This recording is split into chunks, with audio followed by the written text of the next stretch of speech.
Okay, we turn our attention now to our maternal grandfather, my mother's father, my mother's parents. My grandfather's name was Moshe Leib Bernstein. He's, I forget the name of the town he's from. I'll remember it, so we'll be able to add it another time. Anyway, okay. Our grandfather Moshe Leib was an avid scholar. As a young man, he lost his father at a very young age, and an uncle of his taught him after his father passed away, and then sent him to Volozhin. Now, the yeshiva of Volozhin, our grandfather studied for 7 years, and he was considered the top student. He was actually called the Ilui of Volozhin. And the Rosh Yeshiva, the Rabbi the Netzvi, rather, called, named him my student, my chaver, because he loved to sit and learn with the young scholar.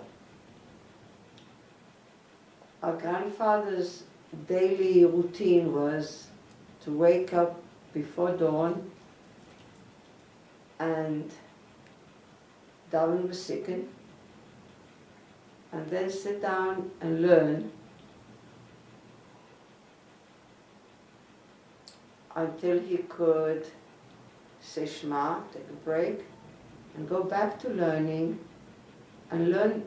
In all, every morning he learned for 8 hours at his stender, standing and learning. Then he'd break for mincha and lunch, and go back to his studies for another 4 hours. And in the evening, after supper, he would study b'chavrusa. And this was his daily routine, which he kept up for 7 years. After he left Volozhin, he was married. I don't know much about it, but I know that one of the places that he lived in was Warsaw with his young wife.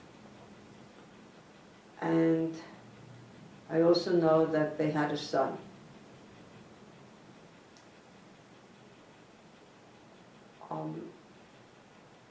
When the Chafetz Chaim came to Warsaw, when my grandfather was living there, the Rav was sure that he would come to him. But when the Chafetz Chaim arrived in town, he said that he heard that Rabbi Moshe Leib was living there and he would like to spend the Shabbos with him. And so it was that the Chafetz Chaim and our grandfather spent the duration of the visit together, studying, learning together. Our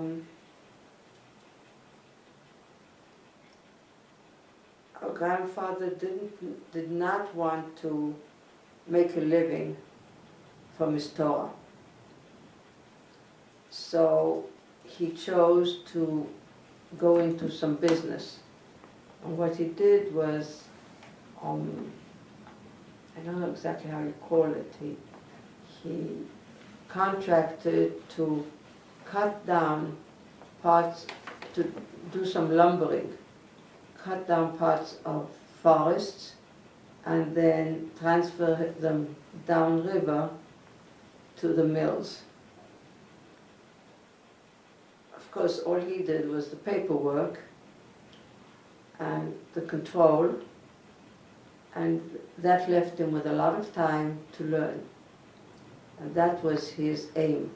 He wanted to be able to devote his time to studying. At one point, his wife passed away.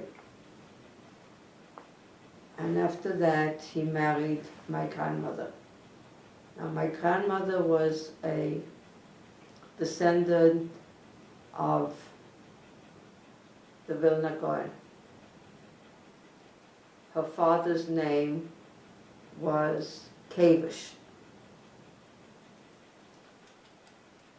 And chaver was one of the families of the descendants of the Vilna Gaon. The two of them, or rather my grandfather decided to go to America at some point, and so he took his wife and his son from the previous marriage, who was, I don't know, about 7 years old or 8 years old, and he also took his mother-in-law, because our grandmother was an orphan. So he agreed to take his mother-in-law with him to America. And they all came here at the beginning of the 20th century. When they came to America, it was economic times were not very prosperous. Oh, maybe they were good, but it was Jewish accommodation for Jews to be able to work were rather scarce, because most people worked on Saturday too. If there was any time off, it would be Sunday. It was time off Sunday, but Saturday was a working day. Of course, my grandparents were not going to do that, so what they did was take in piecework, tailoring, and sew at home, and then bring it back and get paid for it. But then, in Elizabeth, New Jersey, a new community was being formed, was being organized. And the people who were organizing it were rather affluent and righteous, very religious people. And they were looking for a special rabbi. They wanted somebody very scholarly. They wanted somebody with a name too. And when they heard that Rabbi Moshe Leib was living in the States, they decided that he would be the rabbi. Our grandfather was not happy about that state of affairs. So he was very reluctant to accept such a job. But the community offered to pay him whatever he wanted and go along with any of the conditions that he would demand, if he'd only be the rabbi. So he set some conditions, and he said, if you live by these rules and accept me under these conditions, then I would give it a try. And so he said, nobody can question the rabbi's authority and decisions on religious matters. That was rule number one. And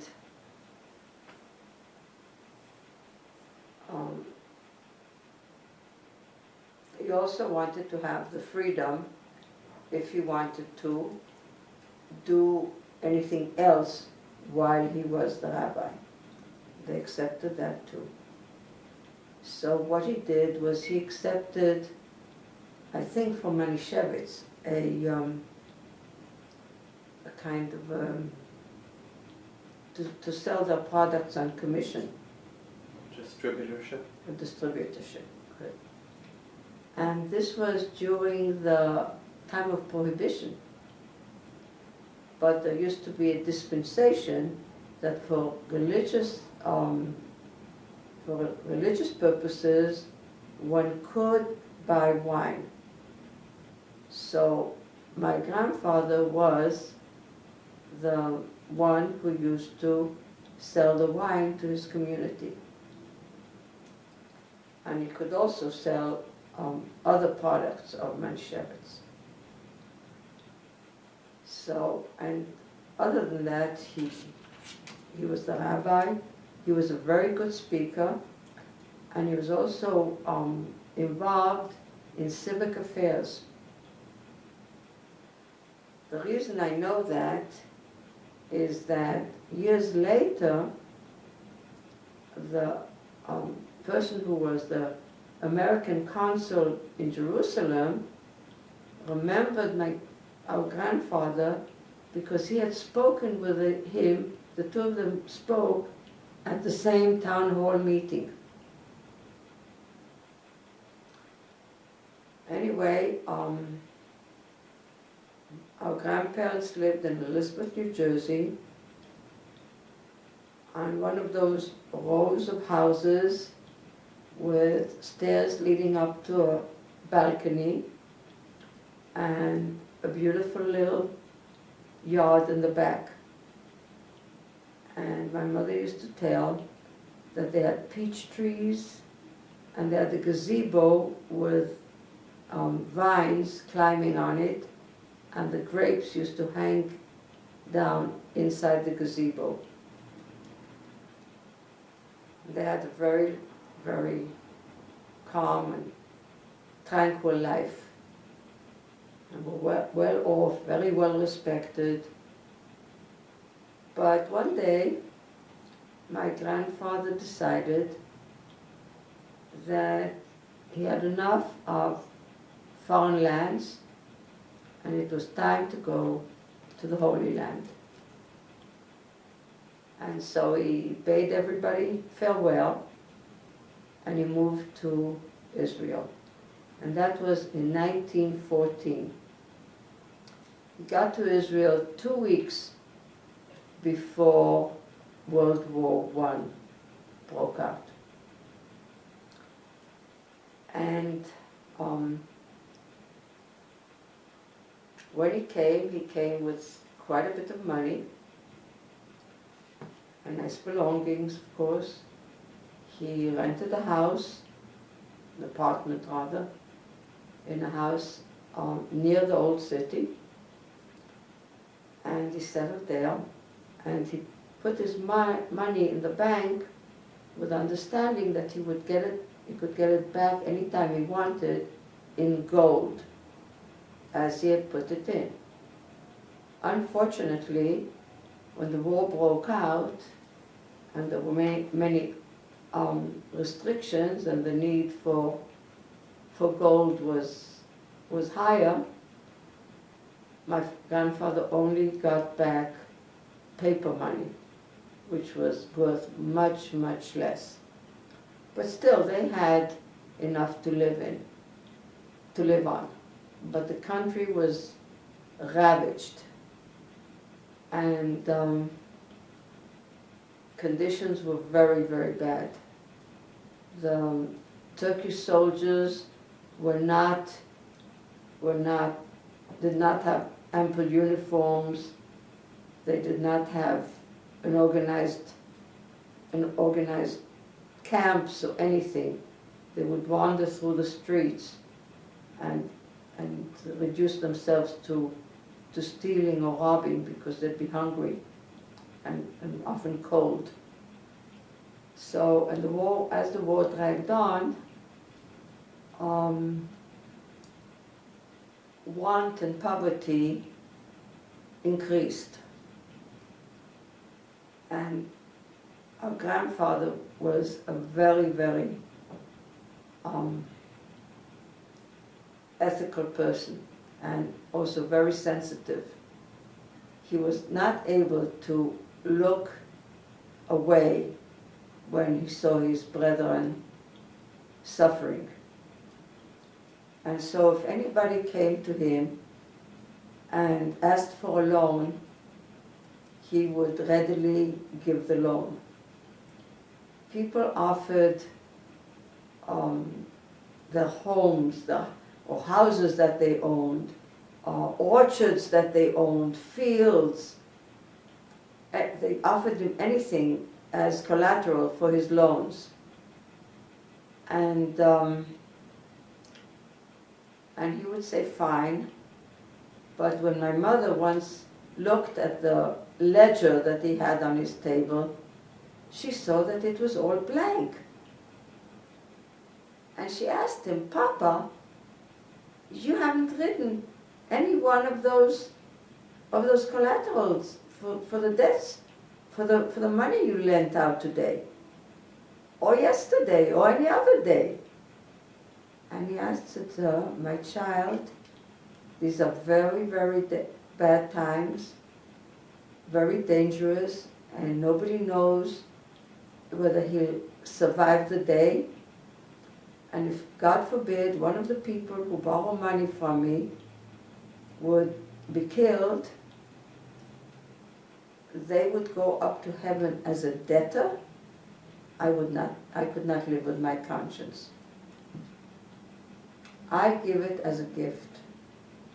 If they will someday be able to, and they will pay me back, that would be fine. But if not, it is theirs. Moreover, every Friday, whether they had less or more, my grandmother would bake and cook, and then had to put everything on the table. And my grandfather would go over and divide everything that was on the table into two, right down the line, and half of what was on the table, my mother and her older sister would carry to some needy family. And they would manage on what there was left over, the other half of the prepared meals. And this is how they lived. But remember, when we spoke about my father's family, we spoke about the fact that the Turks wanted to chase away or to get rid of all the foreigners. And so they there was an edict announced that all the foreigners must leave Israel. My grandfather had come from America, so he was an alien as well. But he was not going to leave Jerusalem. So what he did was he arranged a whole plan by which he would hide if anybody came looking for him. And after they'd search some of the rooms and want to go to another one, the key would be missing, and they'd go looking for the key, and he would sneak in through another door, come back to the place that was already searched, get into the wardrobe, and close the door and sit in the wardrobe, because they had a big wardrobe in the front room. And sure enough, once, towards the very end of the war, they actually came looking for him. When they came in, there was a Turkish sergeant and a Jewish soldier with him. And at that time, my grandmother had a young baby in her arms because besides her two daughters, well, I should mention that my grandfather's son from his first marriage was grown up by then, and he wasn't with them anymore. He stayed in America. But my grandmother had her two daughters, and now she had a young son, a baby. So they let the soldiers in, and there was a Turkish soldier and a Jewish interpreter or adjunct. And they asked for my grandfather, and my grandmother said that he went away, he traveled. And they said, traveled? Where to? She said, I don't know, but he left. So they said, so the Jewish fellow says, what's that hat on the coat hanger doing? She said, well, that's his Sabbath hat. He has two hats. And that's his Sabbath hat, but he traveled with the other one. So they ordered a search, and soldiers came in and searched through the rooms. And my grandfather hid in the wardrobe as prepared in advance. And while he was sitting in that wardrobe, he was shivering because he was really scared that they would detect him, and he could hear the wardrobe rattle, but somehow nobody on the outside seemed to have noticed it. And when they were finished and they saw that they couldn't find my grandfather, they said, all right, to my grandmother, you come instead of him. So my grandmother said, what'll be with the children? How can you ask me to come? And what do you want with me? So the Jewish fellow said, well, if your husband isn't here, then you come instead of him. So she said, please, it's Thursday, let me finish the cooking for my children, and then I'll come. The Turkish general or sergeant was the one who had to persuade the Jewish adjunct to let the woman stay till she finished cooking. He said, she's got a baby, she's not going to run anywhere. And they let her stay. And the next day was the Friday when General Allenby arrived in Yerushalayim. Wow. And they were saved. So this is part of their story. I can tell you many other things. I have more stories about my mother's family than about my father's family. About my father, I know that he went to Teachers College after he finished studying at Herzliya, and about his not trips, but walks or strolls in the sand dunes with friends, and the songs they used to sing, and the dreams they used to dream. But about my mother's family, I know also about a lot of, many concrete stories, and also a lot of charity that they used to do. Because my mother used to tell me a lot of those stories. And I'll be glad to tell them another time. Thank you.